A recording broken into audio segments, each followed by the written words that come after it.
इसी के चलते तो गए थे हम बिना मर्जी के बैंक में लोन लेने। हम तो खुश थे, हमारा तो बैंड बाजा अच्छा चल रहा था।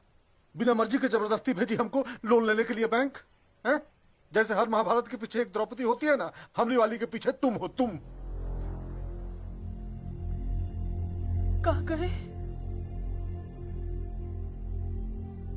बस यही सुनना बाकी रह गया था।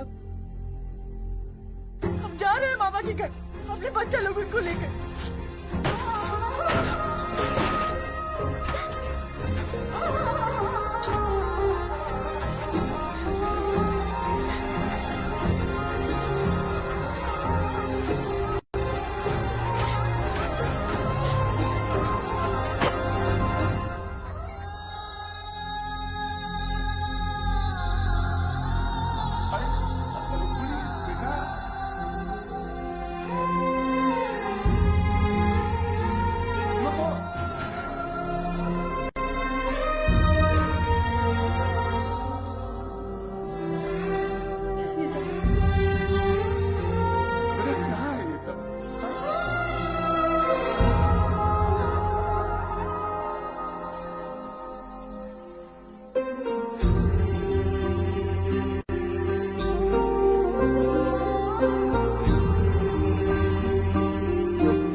वक्त के साथ ना चाहते हुए भी भरतलाल और रुक्मणी के बीच दूरियां बढ़ती चली गई। भारी जिंदगी, एक तरफ दिल टूट रहे थे तो दूसरी तरफ दिल जुड़ रहे थे। शादी मिल गई है, अब आखिरी बार स्माइल प्लीज कर लो।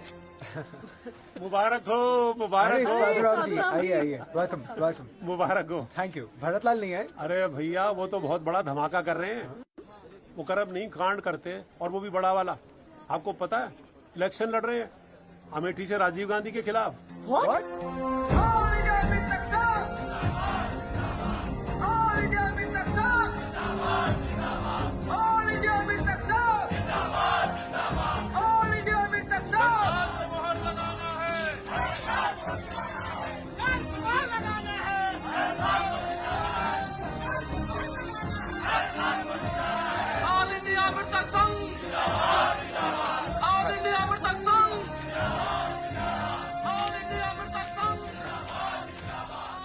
कंकाल कंकाल का चुनाव चिन्ह हो गया भाई। क्यों भाई, कंकाल में क्या खराबी है? ये तो हम सब के भीतर होता है, आपके भी है। वक्त आने पे बाहर निकलेगा। चलो भाई। भरतलाल इलेक्शन तो लड़ा, पर जीतने के लिए नहीं, बल्कि हारने के लिए। हार की खुशी में लड्डू भी बांटे। क्योंकि उसका प्लान था कि वो इलाहाबाद कोर्ट में अपील करेगा कि अगर वो मृतक है तो इस इलेक्शन को खारिज किया जाए, क्योंकि मरे हुए आदमी का इलेक्शन के लिए नॉमिनेशन एक्सेप्ट कैसे हो सकता है, और इलेक्शन खारिज नहीं करते तो फिर उसे जिंदा किया जाए।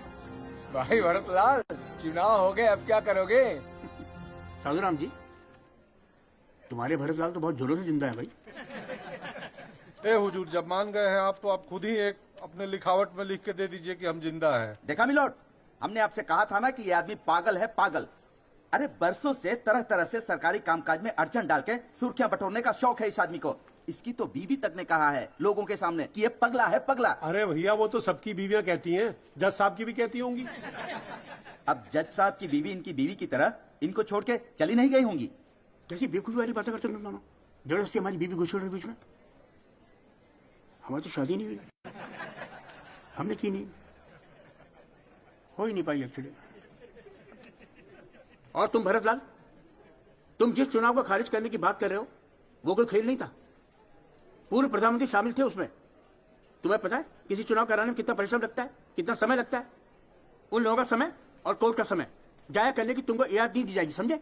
अरे हुजूर, कोर्ट का तो सिर्फ समय बर्बाद हो रहा है और हमारी तो जिंदगी बर्बाद हो रही है। उसका क्या? 12 साल से आस लगाए बैठे हैं कि जिंदा हो जाएं, जिंदा हो जाएं। तुम जिंदा हो या मृत, ये केस दूसरी अदालत में चल रहा है जिसका निर्णय आना भी बाकी है।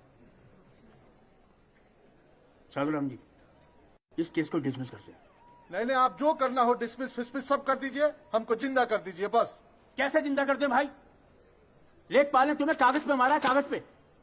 हुजूर, आप कागज की बात कर रहे हैं और हम इंसान की। आप अदालत हैं। आप कागज की सुनेंगे या इंसान की सुनेंगे? कागज बड़ा है कि इंसान बड़ा है? दिल इंसान के सीने में धड़कत है कि कागज में धड़कत है? खून जो है वो इंसान के बदन में दौड़ता है या कागज में दौड़ता है? बाल बच्चा मेहरारू कागज के होते हैं कि इंसान के होते हैं? अरे जब ये हिंदुस्तान सोने की चिड़िया था ना, अदालत तब भी थी, कचहरी तब भी थी, ये कागज तब भी था, पर इंसान की हालत हमरे जैसे नहीं हुई थी।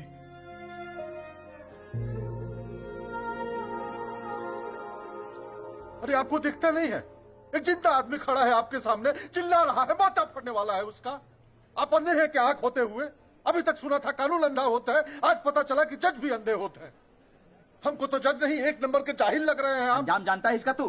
Contempt of court. आपको कंटेम्प्ट ऑफ कोर्ट के चक्कर में जो करना है करिए, हमको फांसी चढ़ाइए, सूली चढ़ाइए हमको, पर 1 घंटा घर के घंटे की तरह ना अधर में मत लटकाइए हमको। महामूर्खाधिराज कबूतर की तरह ताक रहे हैं टुकुर टुकुर। अरे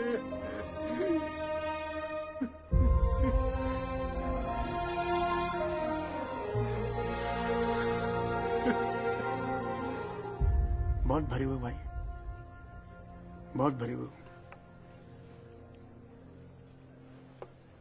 कोर्ट अर्जन करो, अर्जन करते हैं कोर्ट,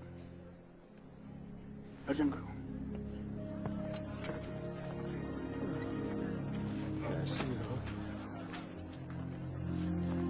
भरतलाल जी, ये क्या किया? मुसीबत में पड़ सकते हैं आप। अरे कुछ नहीं किया है, जानबूझ के किया है। अब इसी बहाने गिरफ्तार करवाएंगे ना और रजिस्टर में नाम दर्ज हो जाएगा। हैं? बहुत अच्छे भैया। महाराज गुरु गुरु जय हो। गुरु तो आप हैं, साधु राम जी आप ही से सीख रहा हूँ। सर आपको लगता नहीं कि उस आदमी को अरेस्ट करना चाहिए? कचौड़ी आई? जी सर, राधे श्याम के यहाँ से। राधे श्याम की यहाँ की? जी सर। क्या कीजिए, हम जज हैं, इतना भी जज नहीं कर पाएंगे कचौड़ी कहाँ की है।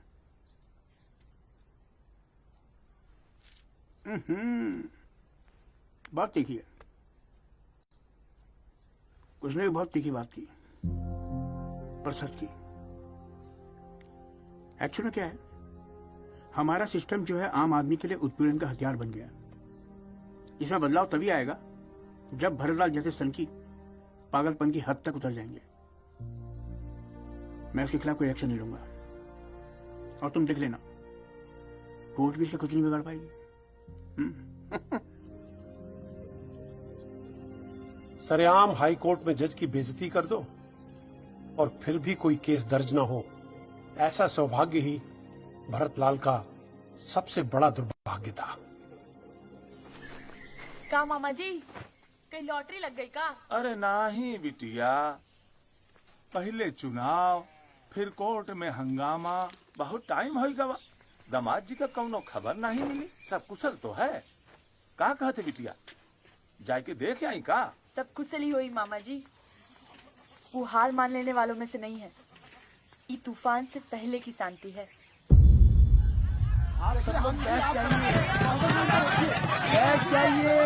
चुप हो जाइए। रुक्मिणी भाभी ने सही कहा था, तूफान आ चुका था।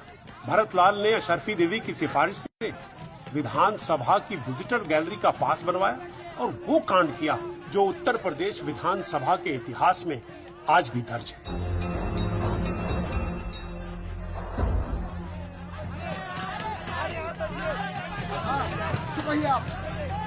शांति बनाए रखिए आप सभी।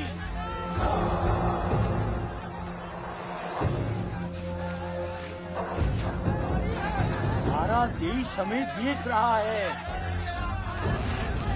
ऑल इंडिया मुक्ताकांड जिंदाबाद, ऑल इंडिया मुक्ताकांड जिंदाबाद, ऑल इंडिया मुक्ताकांड जिंदाबाद, ऑल इंडिया मुक्ताकांड जिंदाबाद। हमको जिंदा करो, हमको मुर्दा कर दिया गया है, हमको जिंदा करवाइए, हमको न्याय चाहिए।